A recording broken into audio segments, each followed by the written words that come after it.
రగిలిపోతూ ఉంటుంది పారిజాతం. ఈలోగా దశరథ అయితే హాస్పిటల్కి కార్తిక్ని తీసుకొని వెళ్తాడు. ఇక డాక్టర్ని అయితే నిలదీస్తూ ఉంటాడు.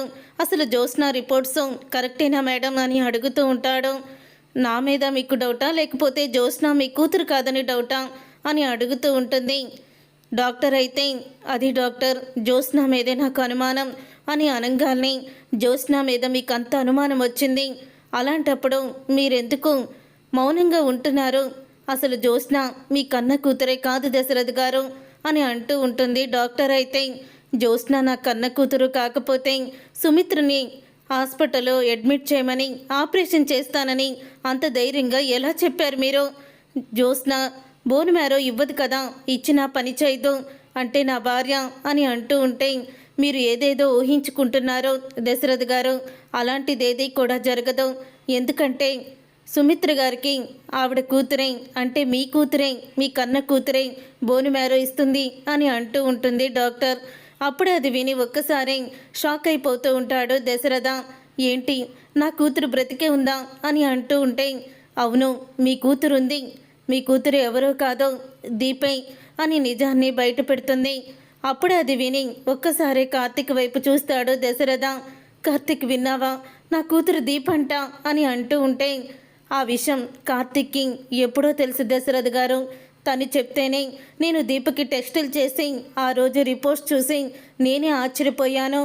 మీకు మరో విషయం కూడా చెప్పాలి అని అంటూ ఉంటుంది డాక్టర్.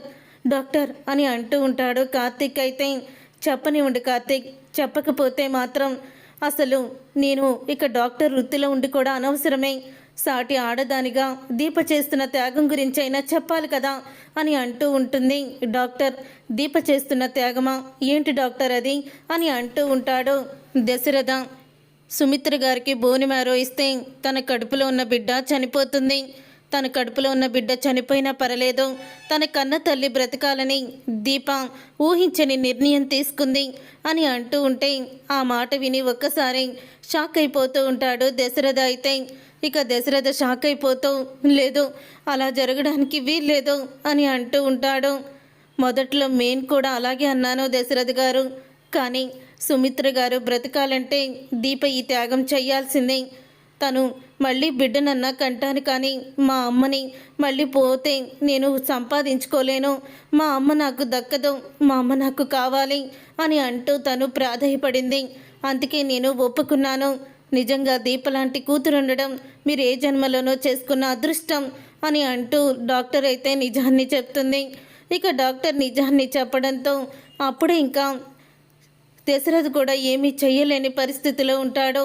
ఏం చేద్దాం ఇప్పుడు అని అంటూ ఉంటాడు కార్తీక్తో. ఏం చేయలేని పరిస్థితిలో ఉన్నాం మావయ్య, ఇక మనం చేయగలిగింది ఏమీ లేదు, ముందు అత్త ప్రాణాలని కాపాడుకోవాలి అని అంటూ ఉంటాడు. అప్పుడే ఇక దశరథ అయితే బాధపడుతూ ఇంటికైతే బయలుదేరుతాడు.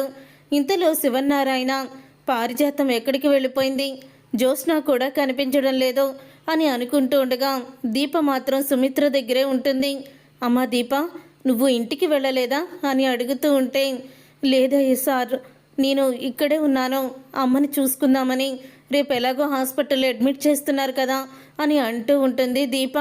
నీకున్న బాధ్యత మా ఇంట్లో ఉన్న ఆడవాళ్ళకి లేదమ్మా, సరే నువ్వు సుమిత్రని జాగ్రత్తగా చూసుకో, నేను ఇప్పుడే వస్తాను అని పారిజాతం కారు ఉండదు, జ్యోత్స్న కారు కూడా ఉండదు. అప్పుడే ఇక వాళ్ళని వెతుక్కుంటూ బయలుదేరుతాడు శివనారాయణ. అలా శివనారాయణ బయలుదేరుతూ ఉండగా ఈలోగా జ్యోత్స్న పారిజాతం ఇద్దరూ కూడా వేరువేరుగా దాసుని అయితే ఇక ఫాలో దాసు ఎక్కడున్నాడా అని వెతుకుతూ ఉంటారు. ఎవ్వరికి కూడా దాసు కనిపించడు. తర్వాత ఇక దశరథని తీసుకొని ఇంటికైతే వస్తాడు కార్తీక్. ఇంటికి వచ్చిన తర్వాత అప్పుడే ఇంకా దీప, వెళ్దామా ఇంటికి అని అంటూ ఉంటే, లేదు బావా, ఈరోజు నేను ఇక్కడే ఉంటాను అని అంటూ ఉంటుంది దీప. మరి అక్కడ శౌర్య ఉంది కదా అని అనగానే, నువ్వు వెళ్ళు బావా, నేను అమ్మకి తోడుగా ఇక్కడే ఉంటాను అని అంటూ ఉంటుంది. అప్పుడే ఇక దశరథ అయితే, ఉండనివ్వు, తన అమ్మ దగ్గర ఉంటానంటుంది కదా అని అంటూ ఉంటాడు దశరథ. అప్పుడే ఇక అది విని దీప అయితే, బావా ఏంటి నాన్న అంటుంది అని అంటూ ఉంటే, నాకు నిజం తెలిసిపోయిందమ్మా, నువ్వే నా కన్న బిడ్డవని నాకు నిజం తెలిసిపోయింది అని అంటూ గుండెలకి హద్దుకుంటాడు కూతుర్ని. దాంతో ఇక కన్న తల్లి కోసం ఎంత త్యాగం చేస్తున్నావమ్మా. అసలు నువ్వు కూతురు అయిపోయావు, చిన్నదానివైపోయావు, లేకపోతే నీ కాళ్ళు పట్టుకునేవాణ్ణి అని అంటూ ఉంటాడు. నాన్న, అంత మాట అనొద్దు నాన్న. అమ్మ నన్ను ఎంతో ప్రాణం పెట్టి కంది, మరి అమ్మ రుణం తీర్చుకోవాలి కదా నాన్న. ఆ దేవుడు నన్ను ఇలా పరీక్షిస్తున్నాడు, కానీ నేను అమ్మని మాత్రం వదులుకుంటానా అని అంటూ దీప అయితే ఎమోషనల్ అవుతుంది. అలా కార్తీక్ దీప ఎమోషనల్గా అయిపోతారు దశరథతో. ఈలోగా ఇక సుమిత్ర అయితే దగ్గుతూ ఉంటే ఇక దీప అయితే లోపలికి వెళ్తుంది.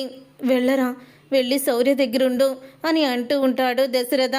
కార్తీక్ అయితే ఇక బయలుదేరుతాడు. అలా కార్తీక్ బయలుదేరేటప్పుడు దాసు అయితే ఒక చోట దాక్కుని ఉంటాడు. దాసుని చూసి షాక్ అయిపోతూ ఉంటాడు. కార్తీక్ అయితే దాసు దగ్గరికి వెళ్తాడు. దాసు మావయ్య అని పిలవంగానే అల్లుడు అంటూ దాసు అయితే దగ్గరికి వస్తాడు. ఇంతలో అటుగా వెళ్తున్న శివన్నారాయణ దాసుని కార్తీక్ని అయితే చూసి కారు ఆపుతాడు. దాసుతో కార్తీక్ మాట్లాడుతున్నాడే అని దగ్గరికి వెళ్ళేసరికి వెంటనే మనం నిజం చెప్పేయాలి, పద వెళ్దాం అని అంటూ ఉంటాడు. దాసు అయితే దశరథ మావయ్యకి నిజం తెలిసిపోయింది. దీపే తన కన్న కూతురని, జ్యోత్స్న నీ కన్న కూతురు అని నిజం తెలిసిపోయింది మావయ్య. ఇప్పుడు అత్తకి ఆపరేషన్ జరుగుతుంది. దీప తన బుట్టబోయే బిడ్డని త్యాగం చేసి ఇప్పుడు అత్తని కాపాడుతుంది. ఆ తర్వాతే మనం నిజ నిజాలు అన్నీ అందరికీ తెలిసేలా చేద్దాం, అప్పటి వరకు ఓపిక పట్టు అని అంటూ ఉంటాడు. కార్తీక్ అయితే ఏంటి, దీప నా మనవరాలా, నా రక్తమా, జ్యోత్స్న దాసు కూతురా, ఇది ఎలా జరిగింది అని అనుకుంటూ ఉంటాడు శివన్నారాయణ. ఆ రోజు మా అమ్మ ఇలా మార్చి ఉండకపోతే ఈ పరిస్థితి వచ్చేది కాదు అని చాలా బాధపడుతూ ఉంటాడు. దాసు అయితే పారిజాతం నా మీద ఉన్న కోపంతో ఇంతలాగా తను స్వార్థం చూపిస్తుందని అనుకోలేదు అని శివన్నారాయణ చాలా బాధపడుతూ ఉంటాడు. చూసారుగా ఫ్రెండ్స్, రాబోయే కథలో ఖచ్చితంగా ఇలాగే జరగబోతుంది. మరి ఇలాగే జరగాలని మీరైతే కోరుకుంటున్నారా? అయితే వీడియోని తప్పకుండా లైక్ చేసి ఛానల్ని సబ్స్క్రైబ్ చేసుకొని పక్కనే ఉన్న గంట సింబల్పై ఆలని క్లిక్ చేయండి. అప్పుడే మేము పెట్టే ప్రతి వీడియో మీరు మిస్ కాకుండా చూసేయవచ్చు.